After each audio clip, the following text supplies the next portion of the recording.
Hey friends, it's your boy SVH coming at you with today's bowl of Saki by Hazrat and Inayat for August 15th, 2024. The pain of life is the price paid for the quickening of the heart. The pain of life is the price paid for the quickening of the heart. So let's break that down a little bit. What does it mean, a quickening? Quickening of the heart. Well, it's raising the vibration, it's speeding up the vibration, speeding up your understanding. You're speeding towards an awakening of sorts. And that quickening of the heart is an awakening of the heart. It's something that opens up. It's an opening, the quickening. And it really takes pain to open the heart. It takes a hard, crushing blow sometimes of pain to really go through in order to quicken and awaken the heart. And, so this is very akin to what the poet Rumi said when he said the remedy is found in the suffering. And I was just having this conversation earlier with some friends on online that a lot of us that do healing work or have ascribed to do healing work or be in service to others have definitely got healing that we need to still do ourselves, but also we have had to heal from quite a bit in order to get to that point where we understood the power of healing, the power of the spirit and how we can rise above things, and then we have chosen to give that understanding and that knowledge through our own experience to others. And that's truly how it is. A lot of times you have to go through really dark times and negative experiences to really get to the root of the problem. Sometimes you got to dig really deep into that dark place to find that root of the core of the problem, and then you have to grab it and pull it up, and it's painful. Sometimes pulling that root out can be an extremely painful experience, but when you get to the bottom of it, then you don't have the weeds growing in your garden anymore, so to speak. So it's a really powerful lesson to learn how to use pain and suffering and difficult times, traumatic events in your life, and turn it into a quickening of the heart to awaken something in you that raises you out of that situation. And Murshid shares some really great commentary about this that I want to share. There is a phrase in the Bible, "Knock and it shall be opened unto you." The message of God is an answer to the cry of humanity. Now, as to the instrument of the message, in reality, the whole universe is an instrument, and every object and every being in it is an instrument. Through whichever instrument he chooses, he gives his message. One sees in one's life, and especially at times when one is deep down in depression and sorrow, some answer coming to the difficulty of the situation. It may come from a friend, from a brother, from parents, from a beloved, even from one's enemy. One may get what is necessary at the moment. But you will say, why should a message come in the life of an individual in the time of pain, or after a great sorrow? Why should not a message come every day for one's guidance? And there are two reasons for this. One reason is that there is constantly a guidance from above, but man, so absorbed in his life's activities, does not open his heart to listen to the message and to see where it comes from. And the other reason is that the deeper the sorrow, the higher the voice of the heart rises, until it reaches the throne of God. And that is the time when the answer comes, when a person is drowned deep in sorrow and grief. Plainly speaking, man's real being is his heart, and in pain the heart becomes living, and without pain, man seems to be living on the surface.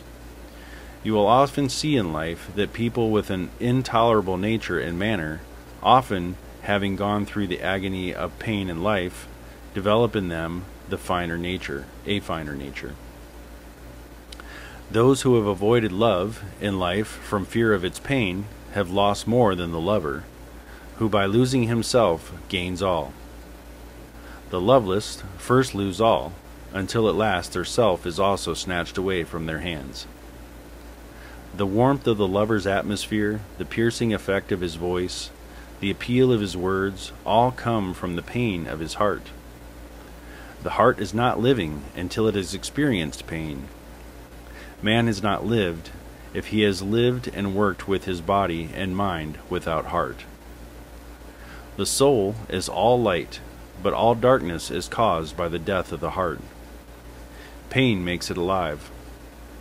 The same heart that was once full of bitterness, when purified by love, becomes the source of all goodness.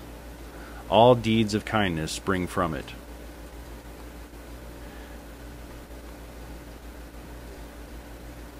Sorry, I gotta scroll up here. There is not the slightest doubt that when man has had enough pain in his life, he rises to this great consciousness. But it is not necessary that only pain should be the means.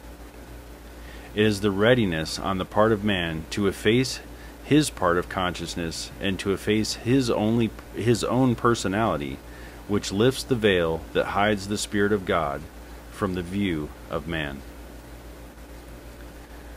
So I absolutely love this one today. I think it really just speaks on so many levels, and this is something that, is very relevant to today, to all times really, but today there is a lot of pain, there is a lot of suffering, there is a lot that people are going through.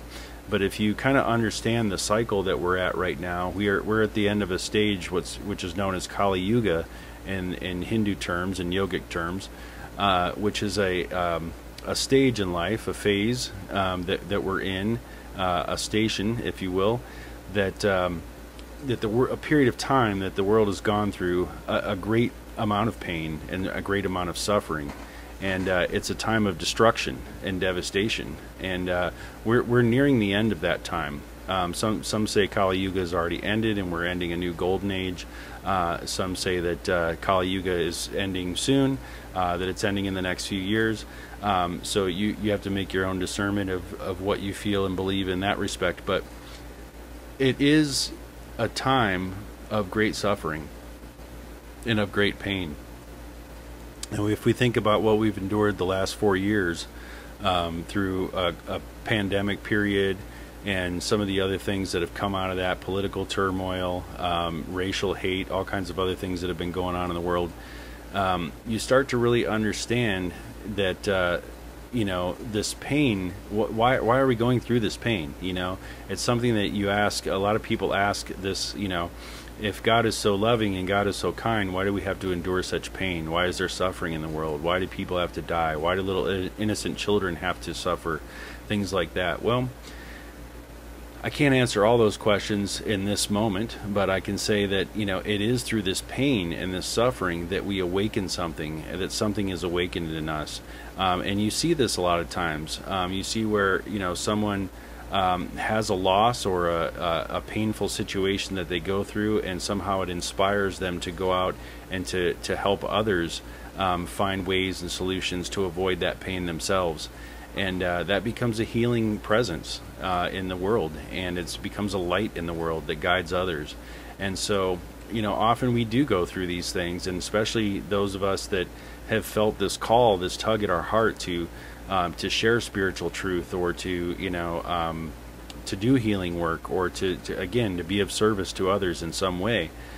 This is where it came from. It came from suffering and pain, and from some difficult situation that has driven us to want to give something back, and to want to help others to avoid the things that we went through from our own experience. So yeah, I could go on and on about this one today for sure, but I'll leave it at that. I think this is a beautiful sentiment.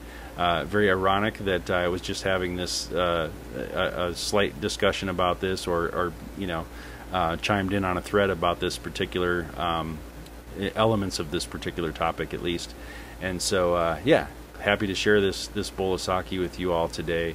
And again, just appreciate everybody tuning into these every day. I get a lot of great comments about these. When I stop doing them, that's when I really get the comments, hey man, what's up with that bowl of sake? Where you been? So I'm trying to do my best to get on here every day and share one of these with you guys, and just truly appreciate the support. If you like these things, share them with a friend. Post them somewhere else, share them with someone else. It's not for my notoriety by any means. It's just to share the message and to get it out farther and wider.